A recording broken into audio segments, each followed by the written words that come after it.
what exactly would you categorize as inversions? As in, what asanas would fall under that category as inversions?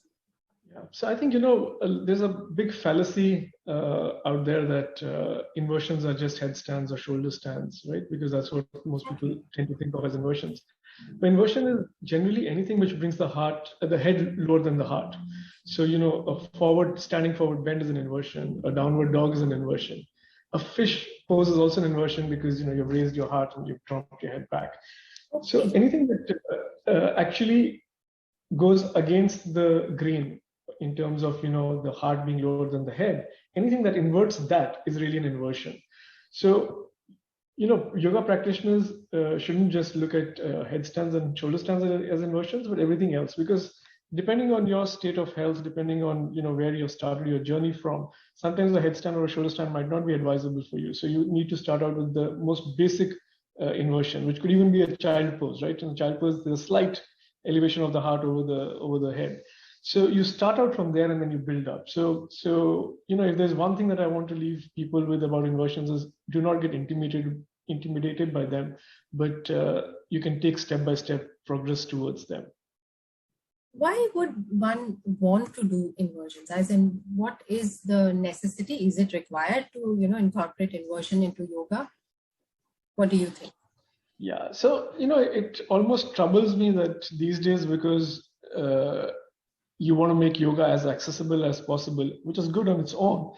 Most teachers remove inversions. One, they don't spend enough time themselves on inversions. So one, they're not confident of, taking a class into an inversion.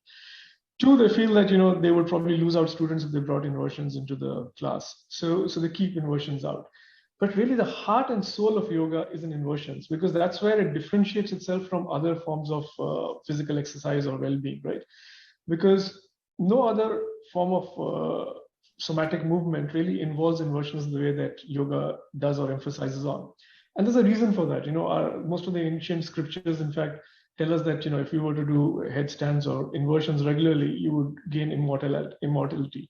And I'll come to that a little later. But, just from a normal person, present day perspective, one of the biggest issues is either our circulatory health or our endocrine health, right? These are the two biggest things that affect people.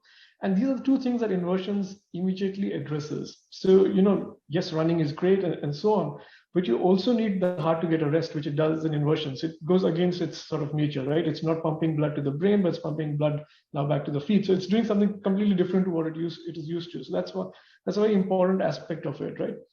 The endocrine system is probably the most benefited from inversions, because, you're nourishing or you're reaching for more blood to the pituitary, to the pineal gland, to the hypothalamus, to the thyroid. And most of our present-day issues come from this hormonal imbalances, which really inversions are probably one of the best ways to address that. Right. In fact, sorry, go ahead. Yeah, you're right. All these lifestyle diseases are mostly endocrine related, so it makes sense. Absolutely. And for the endocrine system to work well, there are two axes that need to work well, right? Which is the HPA axis and the HPT axis. So the HPT is the hypothalamus, pituitary, and the thyroid. And when you do the headstand and the shoulder stand together, and then you do a forward bend, then there goes the HPA also, which is the adrenal gland, right? So this HPA and HPT axes work on negative feedback mechanism and regulate each other back. And these get benefited mainly from doing the headstand, shoulder stand, and the forward bend, seated forward bend. So, Swami Shivananda and Krishnamacharya, who are probably the biggest yoga masters of the last century, both of them coincidentally advocated these three asanas for perfect health. Shivananda went as far as saying that, you don't need to do anything else apart from headstand, shoulder stand, and forward bend to be in good health. And Krishnamacharya said almost the same thing. So, these people obviously knew what they were saying. Yeah, makes sense. Like you said earlier, it's quite, daunting, as in anybody doing a headstand and a shoulder stand. Okay, maybe the younger generation, that's what, generally people think about.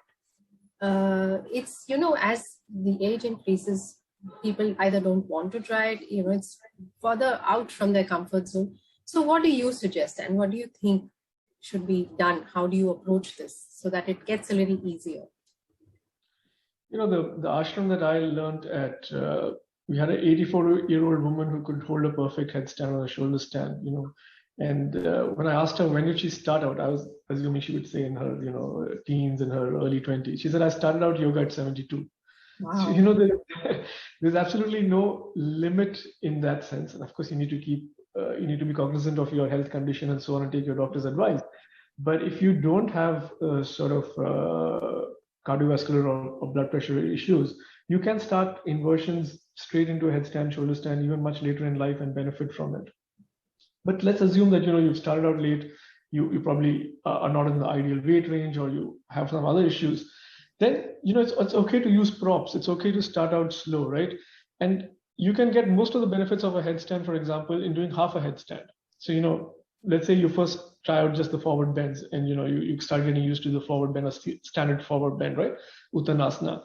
And then you start finding out that if I put my head down and I still keep my feet on the ground, how does that feel, right? What does that pressure feel like? What does it feel like? And you're going to get most of the benefits there in any case. So you can even do what I call a quarter headstand, which is to still keep your knees on the ground, but just keep your head down, right? So you start from something as simple as that, where you've got your head down on the floor, you've got your knees down, and you're just experimenting with the feeling. You can then take your knees off the floor, right? And then at some stage when you feel comfortable, but having worked enough on your core so that your core can take your feet going up and keeping a wall against you, you start going up and seeing how it feels against a wall, right?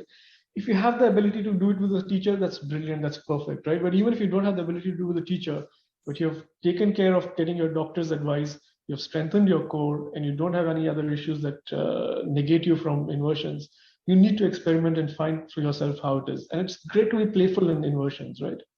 So that's my advice, right? Explore them. Don't get intimidated by them. You can do quarter of a headstand, you can do half a headstand, and you can go into that. Or you don't do any of that. You do just downward dogs, you do, forward bends, and that's all right. But do something which brings your head lower than your heart.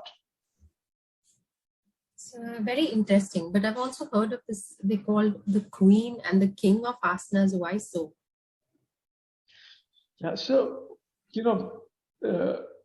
like I started out by talking about the HPT axis and the HPA axis. So one is that, right? The headstand really focuses on the HPA axis and the shoulder stand on the HPT axis. So they are supposed to complement each other and work together with each other. But the king of the asanas, in a way, also because of the yang energy and because of the sort of high energy pose that headstand requires you to be. It needs you to be active. It needs you to be completely there at that moment, and it increases if you do it for too long, for example, Iyengar and some of the other books have said that your ego rises, or your sort of irritability rises, because when you leave your feet off the ground and go up in the headstand, your ego starts surfacing. So it's a paradoxical thing. As the feet leave, your ego rises, right? And if you focus just on the headstand, you tend to become a little bit more egoistical.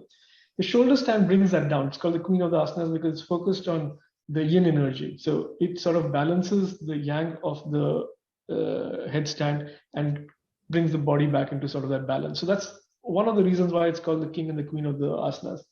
But if you go into one of the more esoteric reasons, the Hatha Yoga Pradipika or some of the other scriptures state that, you can achieve immortality through Viprita Karanis, right? So they put all the inversions under the banner of Viprita Karani, which means against the grain, or, something which is inverted. And the reason, they put these two together is the way they balance themselves. So when you go into the headstand, you actually activate the pineal gland, or what we call the Bindu chakra as well, right? So in the esoteric sense, it's the Bindu chakra. And the Bindu chakra is what releases Amrit in the body. That's the belief, right? And a lot of yoga scholars have equated that to melatonin being released from the pineal gland, right? So they believe that melatonin itself is such a strong hormone that it can be considered the elixir or the Amrit of life. But from a yoga scriptures point of view, the pineal gland or the Bindu chakra, which coincides with, releases Amrit. Now this Amrit is falling down into the Manipura chakra and getting consumed without getting processed. So when it's getting consumed without processing it, you're not getting the nurturing benefits of it, right? So you're not becoming immortal in that sense. But the minute you invert it with the headstand, so one, you're slowing down the flow of it.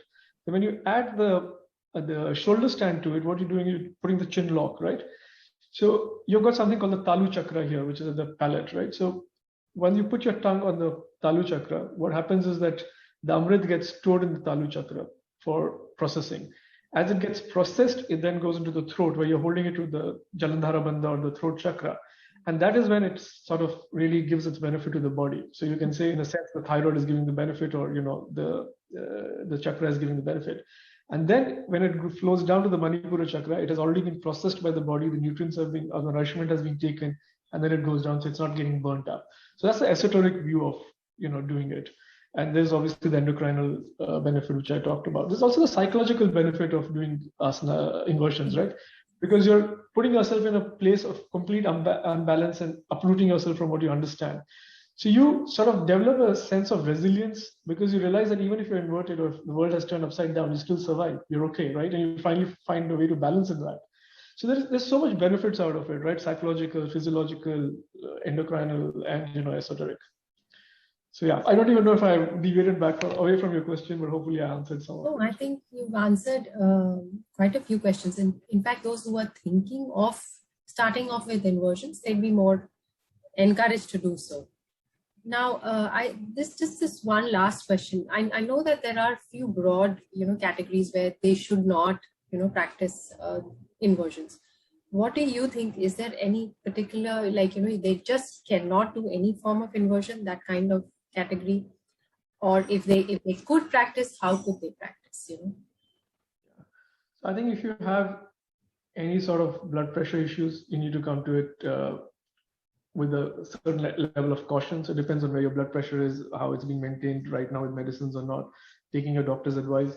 You start out slowly, right? You start out with the downward dog or with balasana and so on, and then you figure out your way between half headstand and so on. If you feel the pressure increasing, of course, you go out of it, right? So I think you need to have a continuous dialogue with your teacher or with your medical practitioner to see if you can go into it or not, if you have a heart issue or a blood pressure issue. It's preventative, right? So if you have started doing it early in life, it's actually going to prevent it. If it's mildly there, it's going to be curative. But if it's very high, then you need to proceed with caution.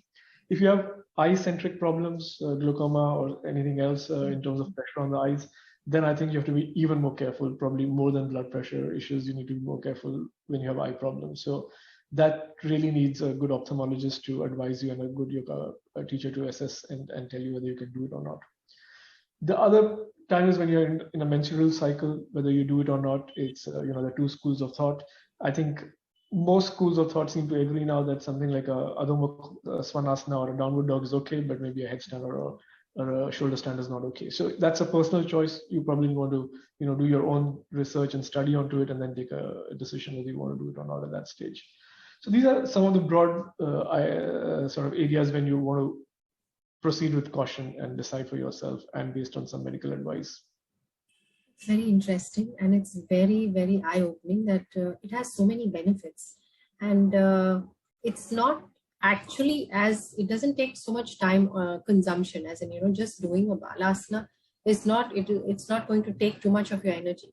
But yeah, eventually if we can reach to maybe Bhushirasana and then Shirshasana, even Sarvangasana, I think the benefits are much, much more. And it's very nice because once you are, addressing all your organs and all your body, everywhere it's getting the blood circulation, etc. I think you're empowered to do more other asanas as well, right? I think it helps us and encourages us and strengthens us. It's absolutely. Really... you said something right now which I wanted to highlight as well, right? In Sanskrit, we call them Shirshasana and Sarvangasana, right? Sarvangasana, the word itself gives you the indication of how powerful this pose is, because Sarvangasana means all limbs, right? All body parts. Yes. So this is a pose which is addressing every body part, while it might not look so, right? And the English version of the pose has done complete disservice to it, because we just call it shoulder stand. So you missed out understanding the essence of that asana, right? So when you call it Sarvangasana, you sort of start understanding the potent of this pose. So you just want to leave your audience with that thought as well. Yes, absolutely. I'd rather, encourage, and this video is out here just to help every student, no matter their age, to maybe slowly start, discovering and, finding their foot in those waters of the inversions. It was really, really nice having you, Mayank. It's every time we speak, or even I get to hear you, I get to dive, really deep into the